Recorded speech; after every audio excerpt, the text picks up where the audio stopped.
Hello friends, welcome again to our channel the learner of the literature.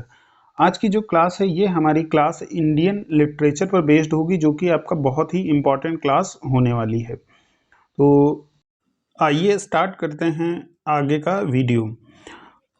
यहाँ पर जो है ये जो क्वेश्चंस हैं वो इंडियन लिटरेचर पर बेस्ड हैं और ये मोस्ट इंपॉर्टेंट बुलेट पॉइंट्स हैं जो कि आपका बीपीएससी एस्पिरेंट के पॉइंट ऑफ व्यू से इंपॉर्टेंट है। साथ साथ में जो लोग यूपी टीजीटी और पीजीटी की तैयारी कर रहे हैं उनके लिए ये बुलेट पॉइंट्स बहुत ही ज़्यादा इंपॉर्टेंट होने वाले हैं। तो ये जो वीडियो है वो आपका 2 पार्ट में आएगा। आज जो है मैं इसका पार्ट 1 बना रहा हूँ, इसके बाद जो है आपको इसका पार्ट 2 मिलेगा। तो चलिए स्टार्ट करते हैं, देखते हैं हमारा यहाँ पर सबसे पहला जो क्वेश्चन जो है वो क्या है। पहला जो वन लाइनर है उसमें देखिए लिखा क्या है। For which work did E.M. Forster remark while criticising Mulk Raj Anand avoiding the rhetoric and circumlocution it has gone straight to the heart of its subject and purified it. तो ये जो है E.M. फॉस्टर ने जो है अनटचेबल के लिए बोला है। अनटचेबल आपको पता है मुल्क राज आनंद का एक बहुत ही फेमस नॉवेल है। आगे देखिए जो है यहाँ पर नेक्स्ट जो लाइन है, the lines I who have lost my way and beg now at strangers door to receive love at least in small change, जो है ये किस में आई हुई है? तो ये आई हुई है माई ग्रैंड मदर्स हाउस में। आगे नेक्स्ट पॉइंट है, the burly landlord in the barber trade union is named Vijay Chand. जो बार्बर ट्रेड यूनियन में जो है जो बर्ली लैंडलॉर्ड है उसका नाम क्या है? तो वो नाम है उसका विजय चंद। आगे देखिए जो है यहाँ पर जो है ये काफ़ी इंपॉर्टेंट पॉइंट होने वाला है। क्या है? The great Indian novel is written by. तो नाम देखिए आपका शशि थरूर। आपको पता है जो शशि थरूर हैं वो मेंबर ऑफ पार्लियामेंट हैं कांग्रेस की तरफ से। जो है ये बहुत ही अच्छी इंग्लिश बोलने के लिए जाने जाते हैं। इनके जो स्पीचेस होती हैं वो लोग बहुत ज़्यादा उससे जो है वोकैबुलरी निकालते हैं। काफ़ी जो है ये एक अच्छी जो है इंग्लिश पे इनकी पकड़ है। तो इन्होंने एक नॉवेल लिखा है जिसका नाम है the great Indian novel. Important है, याद रखिए इसे। आगे देखते हैं नेक्स्ट जो है, the final solution is a famous play bye Mahesh Dattani. जो फाइनल सोल्यूशन है वो किसका प्ले है? तो ये जो है एक प्ले है महेश दत्तानी ने जिसको लिखा है। आगे नेक्स्ट पॉइंट जो है, Chitra Banerjee's Divakaruni is the latest book published in 2019 is the forest of enchantment. जो चित्रा बनर्जी दिवाकरनी है इनकी जो लेटेस्ट बुक है जो कि 2019 में पब्लिश हुई, इसका नाम है द फॉरेस्ट ऑफ एन्चैंटमेंट्स। आगे देखिए, who among the following is not an Indian diaspora writer. Indian diaspora writer कौन नहीं है? तो आपका आंसर होगा शशि देशपांडे। फिर से देखते हैं नेक्स्ट आगे जो है, who is the writer who created the fictional local of Malgudi. तो आंसर है आपका R.K. नारायण।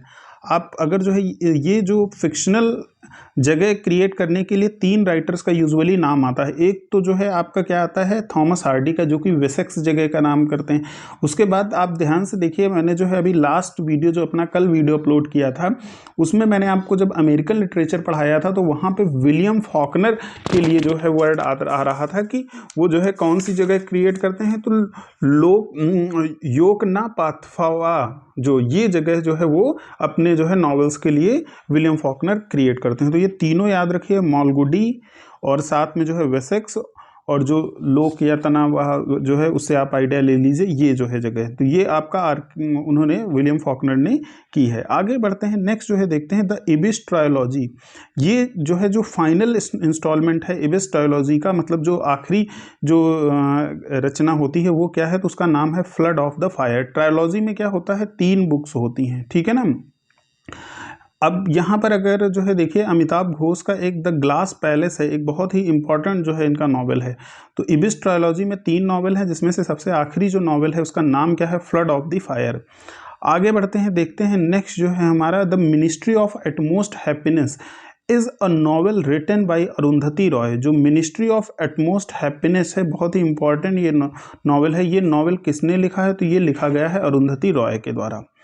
आगे देखते हैं नेक्स्ट है, which writer of Indian origin died on 11 August 2018। तो ये है V.S. नाइपॉल। V.S. नाइपॉल की डेथ हो गई 11 अगस्त 2018 में।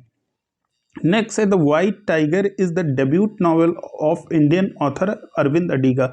Very important one. जो वाइट टाइगर है ये कई बार एग्जाम में पूछा गया है कि वाइट टाइगर के ऑथर कौन है? तो इसके ऑथर हैं अरविंद अडिगा और ये इंडियन ओरिजिन के हैं। अब इम्पॉर्टेंट ये इसके लिए और हो जाता है because it has won the 40th Man Booker prize. देखिए जो वाइट टाइगर है ये पहली बार 2008 में जो है पब्लिश हुआ एंड द सेम ईयर इसे जो है क्या मिला, मैन बुकर प्राइज मिला। नेक्स्ट देखिए जो है आपका Anita Desai is not prize winner, तो अनीता देसाई को कभी भी जो है मैन बुकर प्राइज नहीं मिला है। आगे देखिए द इनहेरिटेंस ऑफ लॉस, ये जो है किसने लिखा है, तो इसे लिखा है किरण देसाई ने। इंपॉर्टेंट नॉवेल है, इसको आपको याद रख लीजिए कि द इनहेरिटेंस ऑफ लॉस किसने लिखा है, तो it has been written by Kiran Desai. आगे देखते हैं यहाँ पर देखिए क्या लिखा है, who had written the novel private life of an Indian prince. जो private life of an Indian prince है ये किसने लिखा है, तो इसे लिखा है आपका मुल्कराज आनंद ने। व्हेन वाज इट पब्लिश, तो ये पब्लिश हुआ था 1953 में।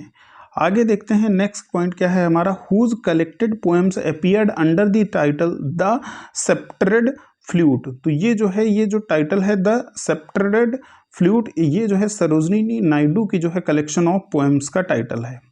आगे देखते हैं Shashi Deshpande won the Sahitya Akademi award for her, मतलब शशि देशपांडे को किस नावल के लिए साहित्य अकेडमी अवार्ड दिया गया, तो दैट लॉन्ग साइलेंस। जो नावल का नाम है वो क्या है, दैट लॉन्ग साइलेंस।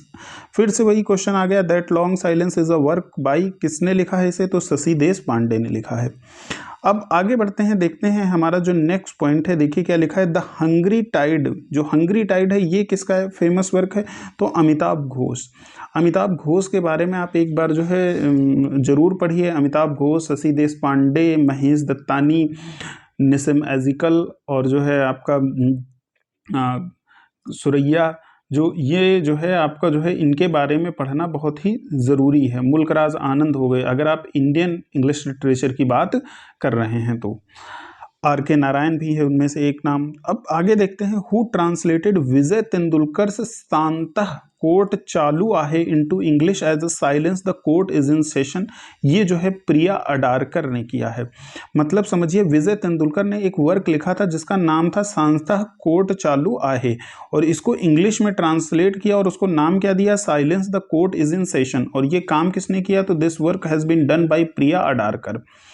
आगे देखते हैं नेक्स्ट जो है, देखिए in which year was Chitra famous play by R N Tagore first publish. तो ये पब्लिश हुआ 1913 में। आपको पता है आर एन टैगोर एक नोबेल प्राइज विनर राइटर हैं, ऑथर हैं। इनका जो है गीतांजलि के लिए इनको जो है दिया गया था। आगे देखते हैं नेक्स्ट जो है, when was Mahesh Dattani's play dance like a man first performed. मतलब जो महेश दत्तानी का प्ले है जिसका नाम है डांस लाइक अ मैन, ये पहली बार कब परफॉर्म किया गया, तो ये परफॉर्म किया गया 1989 में। नेक्स्ट जो है, who has created the famous character रोजी इन हिज नॉवेल। तो रोजी नाम का कैरेक्टर जो है किसने अब क्रिएट किया, तो ये थे आर के नारायण। इनका जो है द गाइड नाम का एक नॉवेल है जो कि 1958 में आया।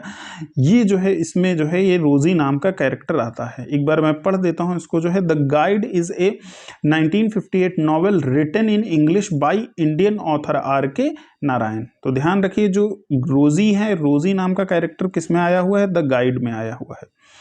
आगे देखते हैं यहाँ पर देखिए, in which year was Aravind Adiga's novel the white tiger awarded the man Booker prize. पीछे भी हम लोगों ने ये पॉइंट देखा है, अरविंद अडीगा का जो व्हाइट टाइगर है ये उन्होंने 2008 में लिखा एंड द सेम ईयर ही won the man Booker prize. Now moving for the next, which novelist has written about the opium war? कौन से नॉवेलिस्ट हैं जिन्होंने ओपियम वार के बारे में लिखा, तो ये हैं आपके अमिताभ घोष। आगे देखते हैं, ट्रेन टू पाकिस्तान जो है ये किसने लिखा, तो ये खुशवंत सिंह ने लिखा। ये एक पार्टीशन पर बेस्ड नॉवेल है। खुशवंत सिंह एक इंडियन जो है जर्नलिस्ट थे, जो है इनका जो है ये बहुत ही इंपॉर्टेंट वर्क है ट्रेन टू पाकिस्तान। आगे फिर से ये बात रिपीट हो रही है, दैट लॉन्ग साइलेंस एक किसका वर्क है, तो ये जो है आपका शशि देशपांडे का है। आगे देखते हैं, देखिए जो है यहाँ पर क्या है next work, wings of fire. जो विंग्स ऑफ फायर है आपको मालूम है ये क्या है, तो wings of fire is an autobiography. ये एक ऑटोबायोग्राफी है और किसकी है, तो आपको पता है एपीजे अब्दुल कलाम। सभी लोगों को जो है ये बुक पढ़नी चाहिए, बहुत ही मोटिवेशनल बुक है विंग्स ऑफ फायर। ये एपीजे अब्दुल कलाम की जो है ऑटोबायोग्राफिकल बुक है। नाउ नेक्स्ट जो है पॉइंट यहाँ पर, माई ग्रैंड मदर्स हाउस। जो माई ग्रैंड मदर्स हाउस है ये पोएम किसने लिखी, तो इसे लिखा है कमला दास ने। बहुत ही इंपॉर्टेंट जो है और कंट्रोवर्शियल भी थोड़ा रही है जो है राइटर, इनके बारे में जो है आपको पढ़ना बहुत ज़रूरी है। Now moving next, where the mind is without fear and the head is held high, where knowledge is free, where the word has not been broken into fragments by narrow domestic walls। ये जो lines हैं, above lines are from, तो ये जो है रवीन्द्रनाथ टैगोर की जो है गीतांजलि से जो है ये लाइंस ली गई हैं। सभी ने यूजुअली पढ़ रखा होता है कि where the mind is without fear and the head is held high, मतलब जो है जो सर है वो गौरव से ऊंचा है। वेयर नॉलेज इज फ्री, जहां पर ज्ञान जो है क्या है, फ्री है। Where the word has not been broken into fragments by narrow domestic wall, और जहां पर जो है समाज को जो है छोटे छोटे जो है डोमेस्टिक वॉल्स में नहीं बटा हुआ है। तो ये लाइंस जो है रवीन्द्रनाथ टैगोर की लिखी हुई हैं, और ये किस में लिखी हैं उन्होंने, गीतांजलि में। अब आगे बढ़ते हैं, देखते हैं यहाँ पर कुछ हमारे मेमोरेबल पॉइंट्स हैं, इनको जो है जरूर पढ़िए, इसको ध्यान से जो है क्या है।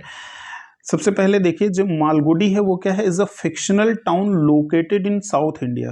कई बार ये भी पूछा जाता है जो मालगुडी है ये कहाँ पर स्थित है, मतलब इंडिया के किस जो है एरिया का है। तो ये जो है साउथ इंडिया के बारे में डिपिक्शन है। Mentioned in the novels and short stories of R.K. Narayan.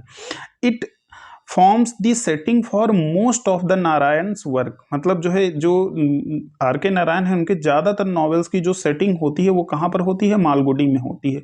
Starting with his first novel Swami and friends. देखिए ध्यान से देखिए, स्वामी एंड फ्रेंड्स कब पब्लिश हुआ, 1935 में। अब 1935 में ही इंडिया के एक और बहुत फेमस नॉवेल राइटर हैं, उनका एक वर्क जो है पब्लिश हुआ था। आप कमेंट करके कमेंट बॉक्स में बताइए कि कौन सा नॉवेल है।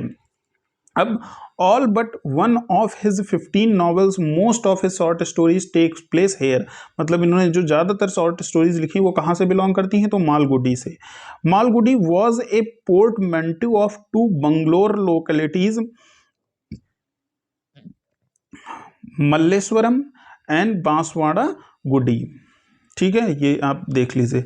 आगे बढ़ते हैं, देखते हैं यहाँ पर आगे सरोजनी नायडू के बारे में कुछ दिया है। सरोजनी नायडू 13 फेब 1879 में बॉर्न हुई and died 2 March 1949। Was an Indian political activist and poetess, A proponent of civil rights, women emancipation and anti-imperialistic ideas. She was an important figure in India's struggle for independence from colonial rule. मतलब जो है जो सरोजनी नायडू हैं वो जो है एक तरह से स्वतंत्रता संग्राम सेनानी थी। Naidu's work as a poetess earned her the sobriquet, मतलब जो है इनको जो है एक तरह से अलग नाम से पुकारा जाता था, क्या, नाइटिंगेल ऑफ इंडिया, मतलब क्या कहा जाए कि ये इनको एक नाम दिया गया, उपाधि दी गई नाइटिंगेल ऑफ इंडिया की। और ये उपाधि किसने दी थी, तो this सोब्रिक्यूट was given by Mahatma Gandhi, ये महात्मा गांधी ने उनको नाम दिया था।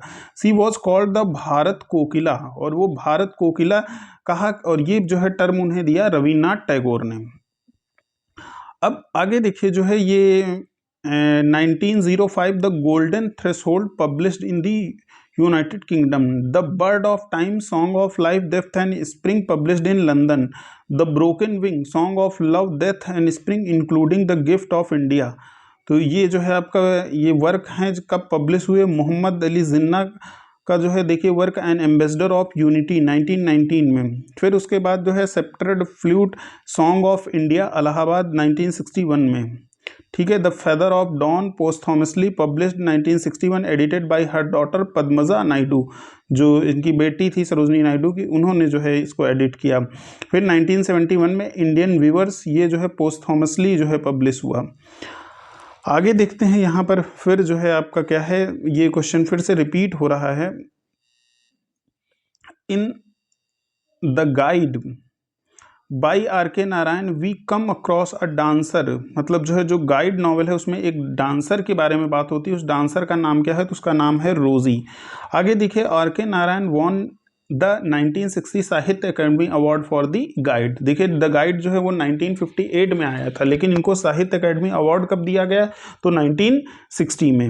नाउ नेक्स्ट जो हमारा क्वेश्चन क्या है, who was the first recipient of Sahitya Akademi award for English literature. तो पहली बार किसको जो है दिया गया, तो ये थे आपके फर्स्ट रेसिपेंट थे R.K. Narayan for the English literature. आगे देखिए, अनटचेबल, जो अनटचेबल है ये किसका वर्क है, तो this is a famous work by मुल्क राज आनंद। फिर देखते हैं यहाँ पे द लो लैंड, जो लो लैंड है इसे किसने लिखा है, तो the lowland is written by Jhumpa Lahiri, जो झुम्पा लहरी हैं उन्होंने लिखा है। Who is burly landlord in the barbers trade union, तो Vijay Chand, Vijay Chand is the burly landlord in the barber trade union.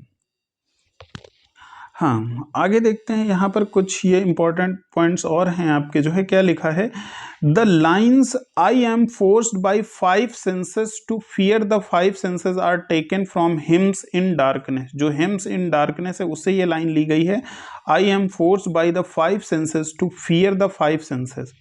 आगे जो है हिम्स इन डार्कनेस, इसको लिखा किसने है, तो इसे लिखा है निसिम एजिकल ने। आगे देखते हैं, in the night of scorpion the narrator's father is mentioned not as someone analysing the karma explicitly. ठीक है, जो नाइट ऑफ स्कॉर्पियन है उसमें जो है उन्होंने ये एक बात दिखाई है। आगे द नाइट ऑफ स्कॉर्पियन, ये पोएम लिखी किसने है, तो ये निसिम एजिकल ने लिखी है। हिम्स इन डार्कनेस कब जो है ये लिखी गई, तो 1976 में। हाँ, आगे देखते हैं, जो ये पॉइंट है ये आपका काफ़ी इंपॉर्टेंट पॉइंट है, the expression I do not love, I can not love, it is not in my nature of love appears in the sunshine cat. ठीक है, ध्यान से देख लीजिए, ये जो द सनशाइन कैट है ये कमला दास की ही पोएम है। इसमें से जो है जो लाइन है, I do not love, I can not love, it is not in my nature of love. The poem the sunshine cat is written by Kamala Das.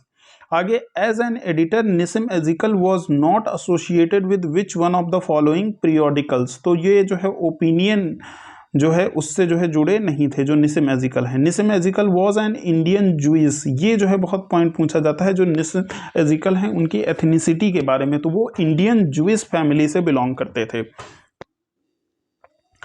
आगे बढ़ते हैं, देखते हैं जो आपको पॉइंट है, Nissim Ezekiel was awarded the Sahitya Akademi award in 1983 for his poetry collection latter day psalms, जो latter day psalms poetry collection था उसके लिए इनको जो है 1983 में जो है साहित्य अकेडमी अवार्ड दिया जाता है। आगे देखते हैं, who wrote the essay Naipaul's India and mine, इन्होंने नैनपॉल्स मतलब वीएस नैनपॉल की बात कर रहे हैं, वीएस नैनपॉल्स इंडिया एंड माइन, ये जो है इसे निसिम एजिकल ने लिखा। आगे, मुल्कराज आनंद is the recipient of Padma Bhushan, Mulk Raj आनंद को जो है पद्म भूषण अवार्ड भी दिया गया था। मुल्कराज आनंद को अपना जो है बेस्ट नोन वर्क क्या है उनके लिए, तो अनटचेबल है। He was honoured with the Padma Bhushan in 1967, तो मुल्कराज आनंद की बात हो रही है, इनको 1967 में जो है क्या किया जाता है, ये अवार्ड दिया जाता है। आगे देखते हैं, समर इन कैलकटा, जो समर इन कैलकटा है इसे लिखा है आपका कमला दास ने। आगे, the descendant the old play house other poems summer in the Calcutta, ये जो है कंपोज किया है आपका कमला दास ने। नेक्स्ट है द अनफिनिश्ड मैन, ये जो है लिखा है जिम वेन ने। Unfinished man is written by Jim Wayne. Kamala Suraiya Kamala Das popularly known by her name one time pen name is Madhava Kutty, जो इनका मतलब जो है इनको कमला दास कमला सुरैया के नाम से तो सभी लोग जानते हैं, पर इनका जो पेन नेम है वो माधवा कुट्टी भी है रहा है। ट्रेन टू पाकिस्तान, ये क्या है, ये अभी मैंने आपको पीछे भी बताया था, ये खुशवंत सिंह ने लिखा and it is a partition novel, ये एक पार्टीशन नॉवेल है। आगे देखिए जो है ये इन custody 1984 is a novel by Indian American writer Anita Desai. ठीक है ना, ये जो है जो इन कस्टडी है 1984, ये एक जो है नॉवेल है जिसको लिखा है अनीता देसाई ने। आगे देखते हैं, rich like us is a novel by Nayantara Sahgal. देख लीजिए, ये थोड़ा सा जो है अनयूजुअल पॉइंट्स हैं। रिच लाइक अस जो है ये नयनतारा सहगल का है। Is set against the backdrop of emergency, जो इंडिया में इमरजेंसी लगाई जाती है 1975 में, उसके बारे में ये बात हो रही है। आगे जो है अचक्का जो है ये is the narrator in the novel Kanthapura, जो कांथापुरा नॉवेल है वो राजा राव का एक नॉवेल है, तो इसमें जो है अचक्का जो है वो जो है स्टोरी का नरेटर है। Kanthapura is a novel written by Raja Rao. आगे बढ़ते हैं, the author of the novel I shall not hear the nightingale जो है वो कौन है, I shall not hear the nightingale Khushwant Singh. आगे बढ़ते हैं, देखते हैं next point, prison and the chocolate cake, ये जो है ऑटोबायोग्राफी है नयनतारा सहगल की। ठीक है, prison and chocolate cake is a autobiography of Nayantara Sahgal. आगे जो है which novel of Raja Rao is about the struggle for independence, मतलब जो है राजा राव का कौन सा नॉवल है जिसमें इंडियन इंडिपेंडेंस स्ट्रगल को दिखाया गया है, तो यह है आपका कांथापुरा। आगे Cleopatra is a character in Aurobindo's play. अब देखो क्लियोपैट्रा अरबिंदो के किस प्ले में है, तो ये जो है रोडोग्यून, ये ध्यान रखिए जो है। अब क्लियोपैट्रा, एंटोनी एंड क्लियोपैट्रा से कई लोग विलियम शेक्सपियर के बारे में सोचेंगे, बट यहाँ पर जो है is a character in Aurobindo's play Rodogune. आगे नेक्स्ट जो है आपका the mimic man presents the Naipaul's encounter with English people. जो द मिमिक मैन है ये वीएस नैनपॉल किसके साथ इनकाउंटर होता है, इंग्लिश पीपल के साथ। आगे देखिए Vikram Seth the golden gate is an example of a verse novel. जो गोल्डन गेट है 1986 में आया, तो ये वर्ष नॉवल का एक एग्जाम्पल है। आगे Ratan Rathore is a character in the apprentice. VS Naipaul works present एक कल्चरल क्राइसिस। जो वीएस नैनपॉल के वर्क हैं उनमें एक कल्चरल क्राइसिस को दिखाया गया है। ठीक है, आगे देखते हैं यहाँ पर जो है आपका क्या है, जो नेक्स्ट पॉइंट है can subaltern speak is the title of an essay of Gayatri C Spivak. जो गायत्री चक्रवर्ती स्पाइनवैक जो है, ये कैन द सुबल्टर्न स्पीक, ये जो है टाइटल है एसे का गायत्री सी स्पाइनवैक का। इम्पॉर्टेंट है, इनका नाम जो है ज़्यादा जो है, वैसे तो यूजीसी नेट के जो एस्पिरेंट्स होते हैं वो फैमिलियर होते हैं, टीजीटी पीजीटी वाले लोग कम होते हैं, बट आप याद रखिए जो है कैंटा सुबाल्टर्न स्पीक जो है ये गायत्री सी स्पाइनवैक का एक ऐसे है। आगे देखते हैं जो हमारा पॉइंट है वो क्या है, the protagonist of Upamanyu's Chatterjee's English August is Agastya. जो उपमन्यु चटर्जी का जो है इंग्लिश अगस्त है, उसमें जो प्रोटोगोनिस्ट है उसका नाम है आगस्त्या।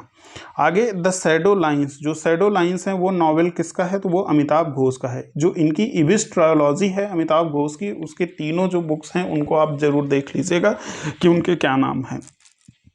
तो आज की इस वीडियो को और ज़्यादा लंबा ना करते हुए हम यहीं पर इसको एंड करेंगे। इसका जो पार्ट 2 है वो आपको जो है नेक्स्ट डे प्रोवाइड किया जाएगा जो है, नहीं तो वीडियो फिर बहुत लंबा हो जाता है। अगर आपको हमारा वीडियो पसंद आया है then please like share and subscribe the learner of the literature.